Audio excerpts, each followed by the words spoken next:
Hello बच्चों, मैं आपका आरी सर लेकर आया हूं आर्म्स एकेडमी डिजिटल चैनल पे बायोलॉजी के सबसे इंपॉर्टेंट टॉपिक्स। आज उसमें से हम एक टॉपिक देखने वाले हैं जिसका हमने ऑलरेडी प्रीवियस टॉपिक देखा हुआ है प्रीवियस वीडियो में, जिसमें आज हम बात करने वाले हैं मियोसिस। इस टॉपिक की हमने माइटोसिस देखा हुआ है ऑलरेडी, आज मियोसिस के बारे में बात करने वाले। देखो बच्चों, माइटोसिस जब हम लोगों ने देखा था तो हमने उसको बोला था it is an equational division because parent cell which is diploid in nature remains, और द डॉटर सेल जो बन जाती है those two are diploid only. So ये माइटोसिस था, आपको याद आ रहा है तो। अब meiosis is little bit different than the mitosis.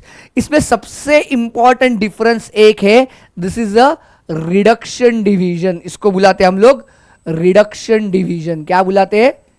Reduction division.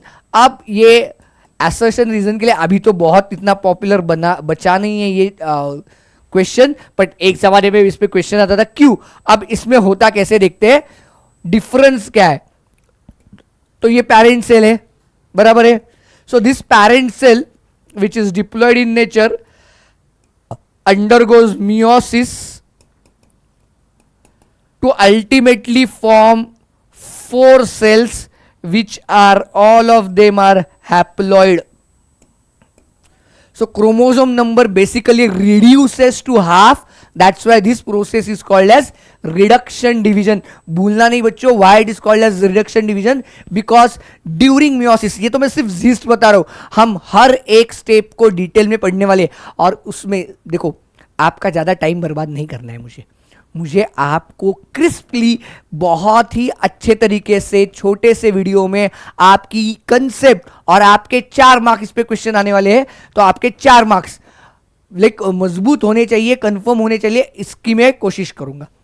चलो, तो मियोसिस में और एक इंपॉर्टेंट डिफरेंस है, meiosis involves 2 sequential cycles of cell nuclear and cell division, जिसको हम बुलाते हैं मियोसिस 1 एंड मियोसिस 2। आप अगर ये एनसीईआरटी का टेबल देखते हो तो यहां पे आप लोगों को दिया हुआ है what is meiosis 1 and meiosis 2। अब इसमें भी न्यूक्लियर स्टेजेस के हिसाब से 4 फेजेस हम बनाते हैं, prophase 1, metaphase 1, anaphase 1 and telophase 1 which are the part of meiosis 1, and prophase 2, metaphase 2, anaphase 2 and telophase 2 which is the part of meiosis 2। अब मैं I tell you one very interesting fact, this is nothing but equivalent to और same as mitosis. इसमें नया कुछ नहीं होता, meiosis 2 में नया कुछ भी नहीं होने वाला। जैसे माइटोसिस हुआ वैसे ही मियोसिस होने वाला है, मियोसिस 2 होने वाला है बेसिकली, मियोसिस नहीं, मियोसिस 2 होने वाला है। चेंजेस है और जो कुछ है वो मियोसिस 1 में जो सबसे इंपॉर्टेंट पार्ट है। यहां पे देखो, meiosis 1 is initiated after the parental chromosomes have replicated to produce identical sister chromatids in S phase। Previous video जाकर देखो, वहां पे मैंने आप लोगों को बताया हुआ है कि हाउ डू वी डिस्टिंग्विश और what is the cell cycle interphase होता है, और हम सेल साइकिल के ये 2 पार्ट्स होते हैं, इंटरफेज और एम फेज। वहां पे जो एस फेज है, हर एक फेज बुलाते हैं उसको डिस्टिंग्विश करने के लिए, उसमें कैरेक्टरिस्टिक इवेंट होते हैं। तो उन इवेंट्स में हम लोगों ने, मैंने आपको कल दिखाया था कि इनिशियली ये पैरेंट क्रोमोसोम है, जब एस फेज होती है तो उसमें और एक एक सिस्टर क्रोमैटिड ऐड हो जाता है, तो उसको हम DNA replication that is S phase बुलाते हैं। Meiosis involves pairing of homologous chromosomes. आप वापस सेल का जो न्यूक्लियस वाला पार्ट मैंने डाला हुआ है वो जाकर देख लेना एक बार, वहां पे मैंने आपको होमोलोगस क्रोमोसोम का मतलब डिटेल बताया हुआ है। अब यहां पे देखो, ये करेक्ट इनकरेक्ट स्टेटमेंट में बहुत बार आता है, ये देखो homologous chromosomes and between non sister chromatids. वापस मैं बताता हूं आप लोगों को, उस वीडियो में आप लोग ये सीरीज फॉलो करोगे तो आपका ये पूरा पार्ट क्लियर हो जाएगा, अदरवाइज आप लोगों को ये कनेक्टिविटी मिस हो जाएगी। हाँ, जाते जाते मैं जब आगे देखूंगा बताऊंगा तो एक बार बता ही दूंगा, don't worry about it. And 4 haploid cells are produced. इसमें एक बहुत ही इंपॉर्टेंट बात है जो मैं आपको आपके लिए हाईलाइट करने जा रहा हूं। देखो, एक स्टेटमेंट है, single cycle of DNA replication occurs. मतलब इवन दो nuclear division is going to happen twice, S phase एक ही बार है, एस फेज 2 बार नहीं होती ड्यूरिंग द मियोसिस। ये आपको करेक्ट इनकरेक्ट स्टेटमेंट में आता है, बहुत बार आपको ये क्वेश्चन में पूछा गया है। So let's begin with the meiosis 1। Meiosis 1 depending upon the nuclear stage. आगे ना हम लोग वैसे ही बताते हैं, और ये आप लोगों को समझना बहुत जरूरी है बच्चों कि ये जो हम लोगों ने स्टेजेस डिफाइन की है, माइटोसिस में बताओ, मियोसिस में बताओ, कहीं पे भी, दीज आर नॉट इंडिपेंडेंटली एक सेपरेट स्टेजेस होने वाली। This is a continuous process है। If cell enters into the meiosis और माइटोसिस, मियोसिस में चली जाए या माइटोसिस में चली जाए, whenever cell enters into the meiosis और mitosis, this is a continuous process, बीच में उसमें इंटरप्शंस नहीं होते। तो आप बोलोगे सर आपने तो इतनी फेजेस के नाम लिख कर रखे हैं, ये तो प्रोफेज में भी आपने 5 फेजेस के नाम लिखे, ऐसे कैसे? तो ये कैसे होता है? This is because of the nuclear stages. हाँ, ये न्यूक्लियर स्टेजेस के जाते आगे का पार्ट बताने से पहले, like before we start like talking about the actual mechanism और actual steps in the meiosis, एक बहुत ही इंपॉर्टेंट चीज बताता हूं। Meiosis will be seen only and only in the gamete producing cells. ये सोमैटिक सेल्स में कभी नहीं होगा, and this will occur only in diploid cells. Haploid cells का मियोसिस नहीं होगा, ये होगा तो सिर्फ डिप्लॉयड सेल्स में होगा, and only gamete producing sales. उनका मतलब गैमीट मतलब क्या, हम ह्यूमन के केस में क्या बताते हैं? Sperm is a male gamete while the ovum is a female gamete. तो ये गैमीट प्रोड्यूसिंग सेल्स है, उनमें मतलब सिर्फ और सिर्फ ऐसे सेल्स में ही आप लोगों को मियोसिस दिखाई देगा। सोमैटिक सेल्स में कभी भी मियोसिस होने वाला नहीं है, याद रखो, भूलना नहीं। चलो नाउ लेट्स बिगिन। अब देखो, जैसे मैंने पहले आपको टेबल में दिखाया था कि like meiosis has 5 phases, 4 phases, prophase 1, metaphase 1, anaphase 1 and telophase 1। So meiosis 1 की ये जो प्रोफेज 1 है, this is the most important stage. हाँ, सेल के लिए ये सबसे इंपॉर्टेंट स्टेज जो है ना, वो यही स्टेज है, दैट इज प्रोफेज 1। हाँ, लाइक मियोसिस में यही फेज है, वो बहुत ज्यादा ड्रामेटिक है। ड्रामेटिक मतलब जो बाकी तो सारे अपने नॉर्मल चीजें बहुत सारी जैसे माइटोसिस में होते हैं उसके पैरेलल चलती है, पर ये एक prophase 1 and that's why it is the longest one. Like compared to the like mitosis, prophase 1 is longer than the prophase of a mitosis. ये भी याद रखो, हाँ, ये पूछा जाता है।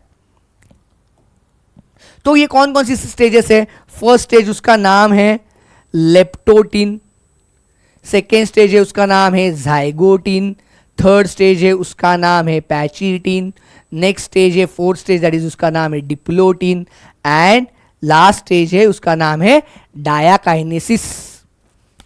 अब इस पे एक क्वेश्चन आता है, हाउ टू रिमेंबर दिस, इनको सिक्वेंशियली, किसके बाद कौन, किसके बाद कौन, किसके बाद कौन और किसके बाद कौन, ये सीक्वेंस पे क्वेश्चन आता है। तो आपको चिंता करने की जरूरत ही नहीं, आरडी सर है, मैं हूं आपके लिए।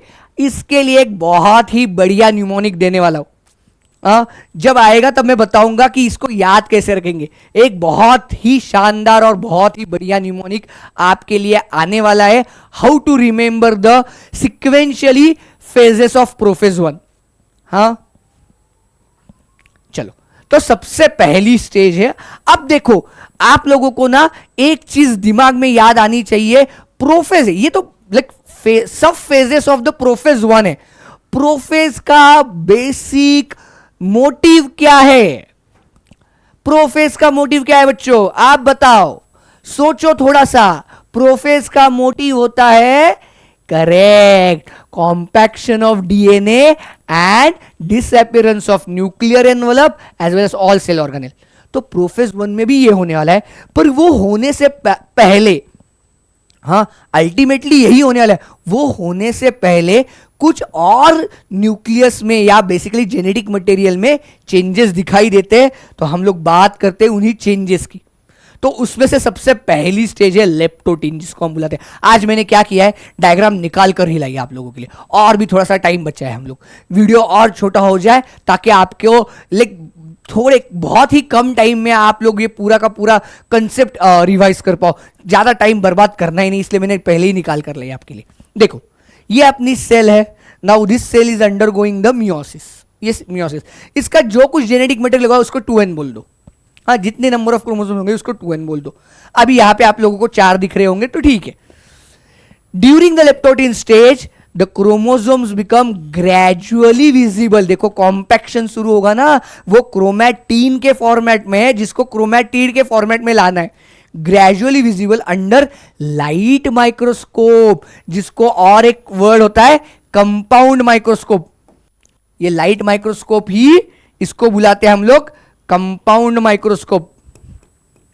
ये मैं क्यों बता रहा हूं, ये कंपाउंड वर्ड नीट 2025 में आ चुका है, 2024 में आ चुका है, सॉरी नॉट 2025, 2024 में ये वर्ड आया था, instead of light microscope it was compound microscope.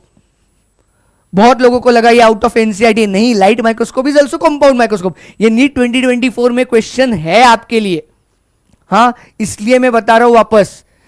The compaction of chromosome continues throughout the leptotene, compaction शुरू हुआ है, मतलब देखो अब ये डायग्राम देखो, ये न्यूक्लियर एनवेलप है ब्लू कलर की, मैंने ऑलमोस्ट कलर्स की मैच की है कल, मतलब प्रीवियस वीडियो जैसी, माइटोसिस के वीडियो जैसी।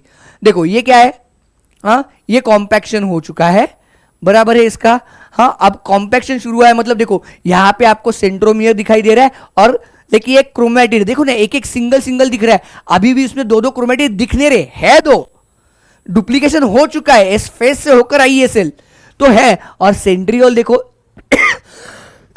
दो अपोजिट एंड के लिए जाने के लिए रेडी है, सेंट्रियोल भी बन चुका है, न्यूक्लियर एनवेलप अभी भी इंटैक्ट है। हाँ देख लिया आप लोगों ने, ये सब कुछ समझ लिया, ये बहुत समझना जरूरी है बच्चों आप लोगों के लिए। अब आती है सबसे इंपॉर्टेंट स्टेज, ये आगे की 2-3 स्टेजेस है ना बहुत ही इंपॉर्टेंट है, इसलिए मैंने देखो अभी जाकर आपके लिए डायग्राम बनाकर ही लाई है। सेकेंड स्टेज होती है zygotene, second stage is zygotene. During this stage chromosome start pairing together, अब इनका पेयरिंग किस में होगा, होमोलोगस क्रोमोसोम का ही पेयरिंग होगा, किसी भी 2 क्रोमोसोम का नहीं, होमोलोगस। मतलब देखो एक जाते जाते बताता हूं कि देखो we receive half of the chromosome from our mother and half of the chromosome from our father. Mother से आने वाले क्रोमोसोम्स को हम बुलाते मैटरनल क्रोमोसोम, फादर से आने वाले क्रोमोसोम को हम बुलाते पैटर्नल क्रोमोसोम। या मैं याद रखने के लिए ट्रिक बता दो, मैटरनल मतलब मम्मा से आने वाला, पैटर्नल मतलब पप्पा से आने वाला, इजी है ना, ट्रिक है। या हमने रिसीव किया, अब देखो there is a chromosome number let's say 5 from the maternal side and there is a chromosome number same 5 from the paternal side. अब इन दोनों की जोड़ी बनेगी, गलत जोड़ियां बनानी नहीं है यहां पे। जो क्रोमोसोम नंबर लेट्स मैंने 5 बोला, हमारे पास 23 क्रोमोसोम्स है ना, उसमें से 5 नंबर का और 5 नंबर का दोनों का आया, उनकी जोड़ी बन गई। जिनकी जोड़ियां बनती है उनको हम बुलाते हैं होमोलोगस क्रोमोसोम्स, उनको क्या बुलाते हैं हम लोग, होमोलोगस क्रोमोसोम। देखो हाँ, एंड ये पेयरिंग के प्रोसेस को हम बुलाते हैं सिनेप्सिस। देखो ये स्टेटमेंट है बहुत इंपॉर्टेंट है, यहां के कुछ स्टेटमेंट्स अच्छे से समझ लो, आगे जाकर जहां पे हम लोग प्रॉब्लम सॉल्व करने वाले हैं वहां पे ये टर्म्स बहुत ही ज्यादा इंपॉर्टेंट बनने वाली है। देखो क्या बुला है, during this stage chromosome start pairing together and this process of association is called as synapsis. तो देखो ये पहले शायद लिप्टोटिन स्टेज में देखो ये ब्लू, लंबा वाला ब्लू और लंबा वाला रेड, हाँ ऐसे कैसे भी लाइक सेल में फैले पड़े थे। हाँ अब दोनों, और वैसे ही छोटा वाला रेड और छोटा वाला ब्लू दोनों भी ऐसे हेफेजेडली थे। अब जब ये जाइगोटिन में आए तो उन्होंने क्या कर लिया, अपना अपना पार्टनर ढूंढ लिया और अपने अपने पार्टनर के साथ जोड़ी बना दी। इस जोड़ी बनाने के प्रोसेस को हम बुलाएंगे सिनेप्सिस, और एक जोड़ी को बुलाएंगे पेयर ऑफ होमोलोगस क्रोमोसोम। आई बात समझ में, आप कभी नहीं भूलोगे, मुझे मालूम है। The electron microscope of this stage indicates the chromosome synapsis is accompanied by the formation of complex structure called as synaptonemal complex। ये देखो मैंने यहाँ पे ग्रीन कलर से आपको जो दिखाया है वो देखो। अब देखो ये जो जोड़ियां एक साथ आई है उनको एक साथ रहना भी पड़ेगा, अदरवाइज वो क्या हो सकता है, वापस चला जाएगा।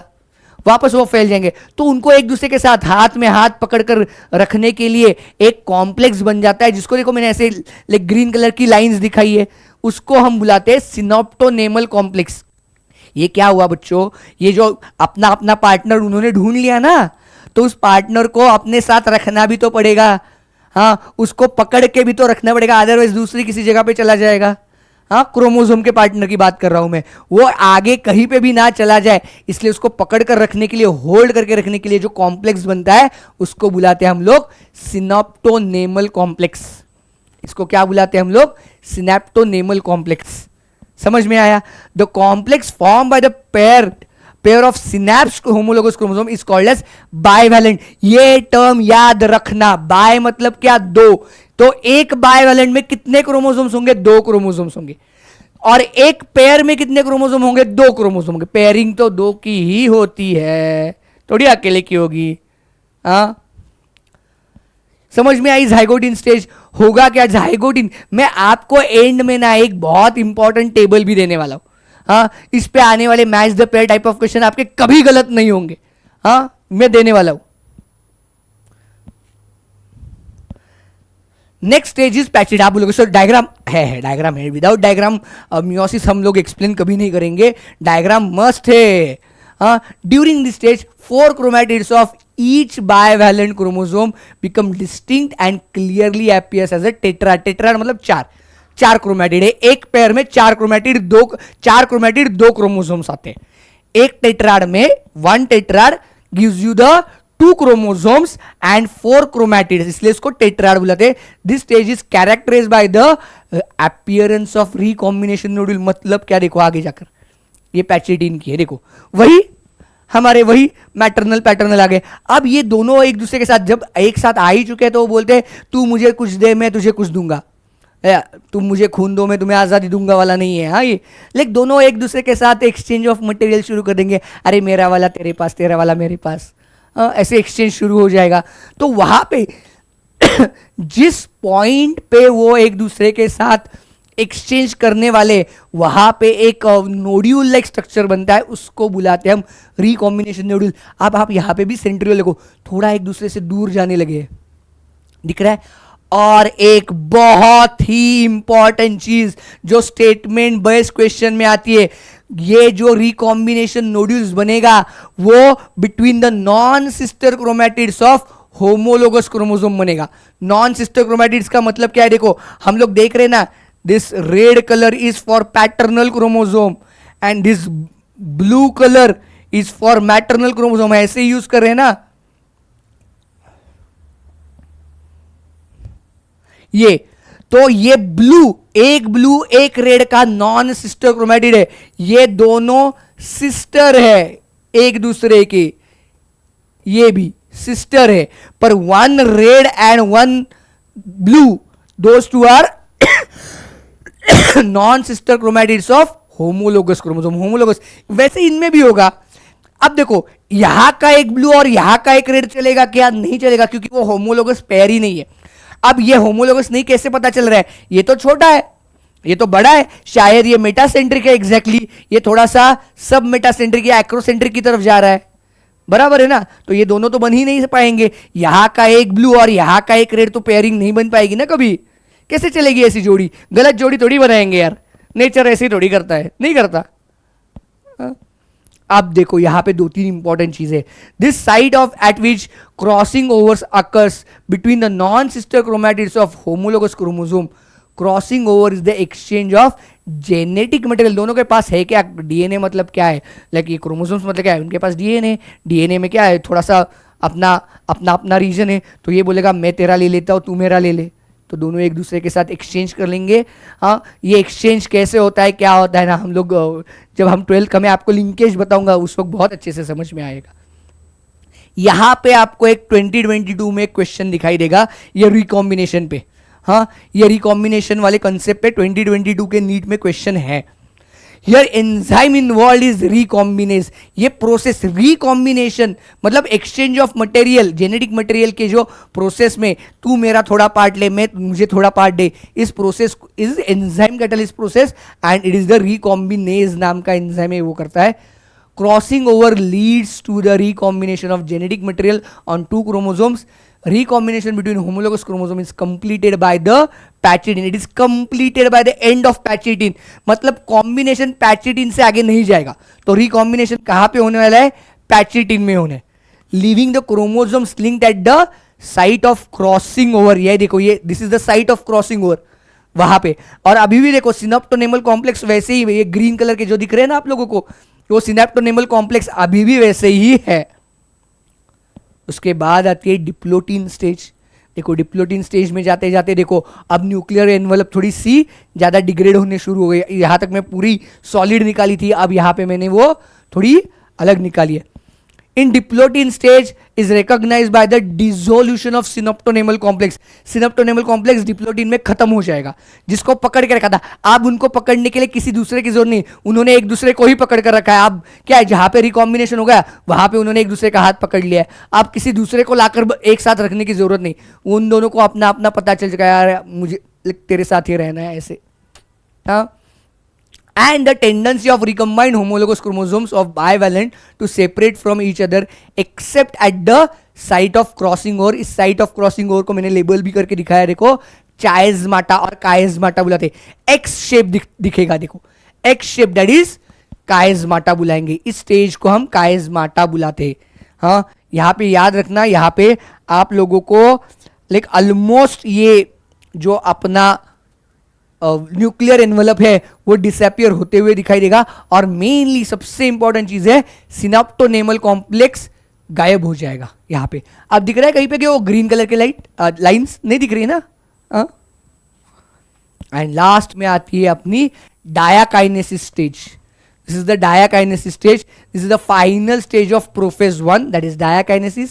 It is marked by the terminalization of chiasmata. chiasmata भी डिसॉल्व हो जाएगी. देखो अब यहाँ पे कोई भी एक क्रोमोसोम, देखो ये बड़ा वाला ब्लू दिख रहा है, उसके पास थोड़ा थोड़ा रेड दिख रहा है दोनों साइड पे, और यहाँ पे वो बड़ा वाला रेड है जिसके पास ब्लू ब्लू है. यहाँ पे छोटा वाला लाइक ब्लू के पास यहीं पे सिर्फ रेड है, और छोटे वाले रेड के पास सिर्फ यहीं पे ब्लू है. और अब देखो न्यूक्लियर एनवलप गायब. चारों क्रोमोसोम जहां पे एक दूसरे के साथ पकड़ कर रखे थे उन्होंने अपने हाथ छोड़ दिए हैं. During this phase chromosomes are fully condensed and meiotic spindle is assembled to prepare homologous chromosome for separation. By the end of diakinesis the nucleolus disappear, that is अलग अलग सेल ऑर्गेनेल की बात कर रहा हूं मैं यहाँ पे. और nuclear envelope also breaks down. Diakinesis represents like transition to the metaphase. इसके बाद होने वाला है मेटाफेज. अब मैंने जो बोला था आप लोगों को कि इसको याद रखने के लिए कुछ निमोनिक चाहिए. चलो बच्चों याद रखते हैं सारी stages of prophase 1 in less than 1 minute. इस पे क्वेश्चन आएगा, आप कभी गलती नहीं करोगे. देखो हमारी पहली स्टेज थी लिप्टोडिन, तो मैंने एक निमोनिक बना दिया है, लीना को ज्यादा पैसे दे दिया. लीना, आप लीना पकड़ लो, लक्ष्मण पकड़ लो, आपको जो चाहे जो अच्छा लगे वो पकड़ लेना, कोई दिक्कत नहीं.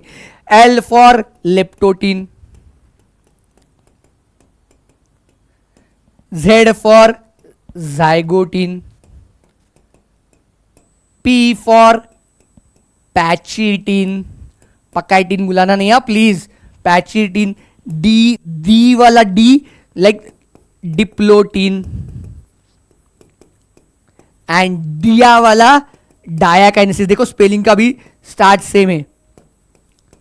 सो लीना को ज्यादा पैसे दे दिया is a trick to remember the stages और sequence of stages in prophase 1. ये याद रखो, कभी गलती नहीं करोगे.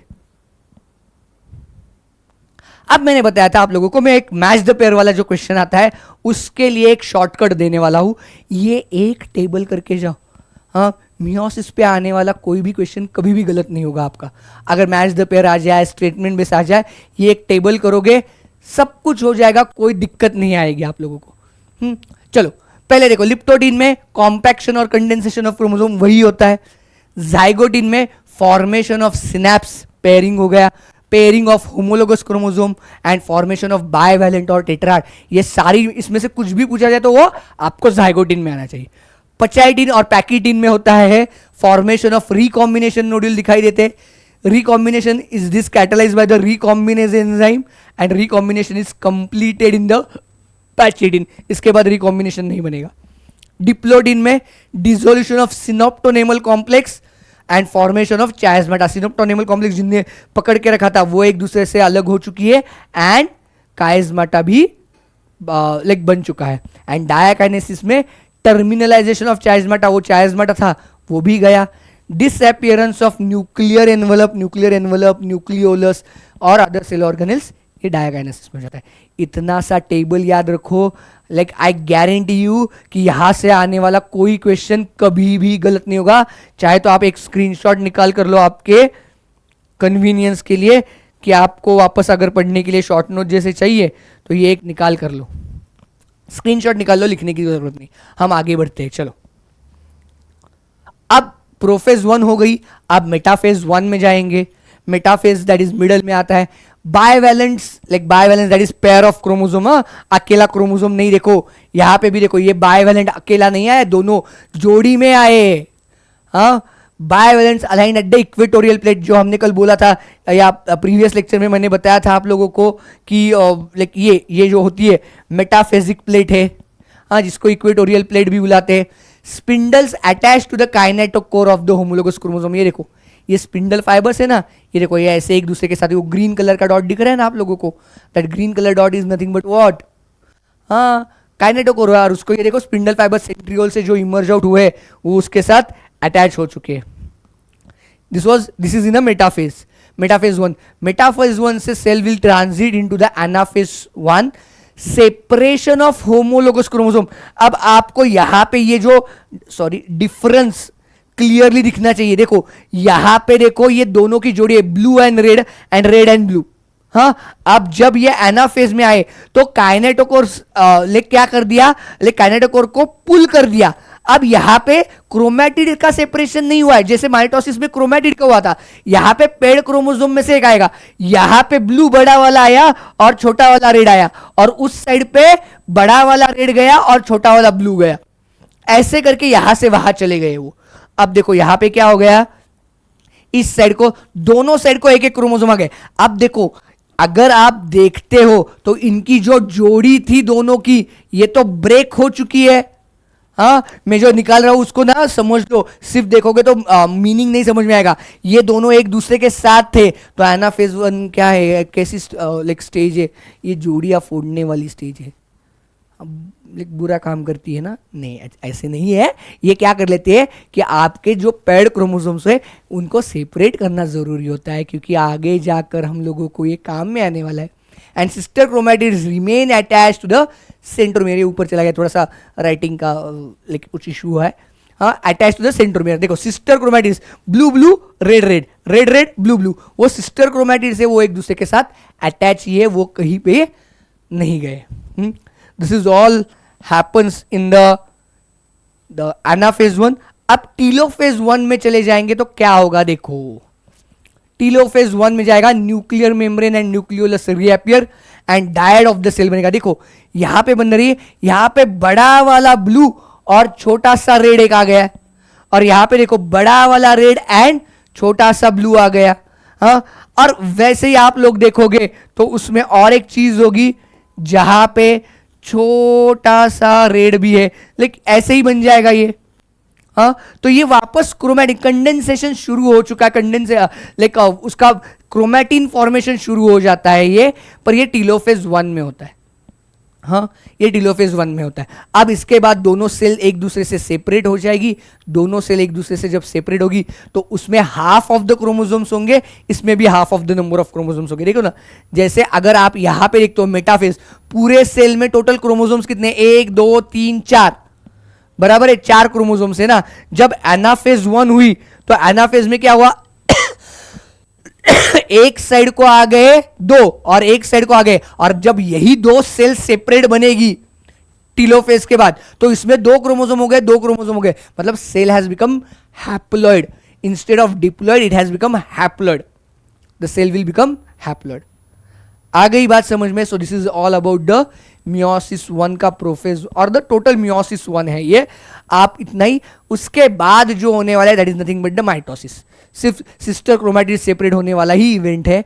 हाँ, तो like that part is there, but this is the most important part जहां पे हम लोगों ने पूरी प्रोसेस ऑफ मियोसिस 1 देखी हुई है, जिसपे क्वेश्चंस जो होंगे वो भी मैंने आप लोगों को बता दिए।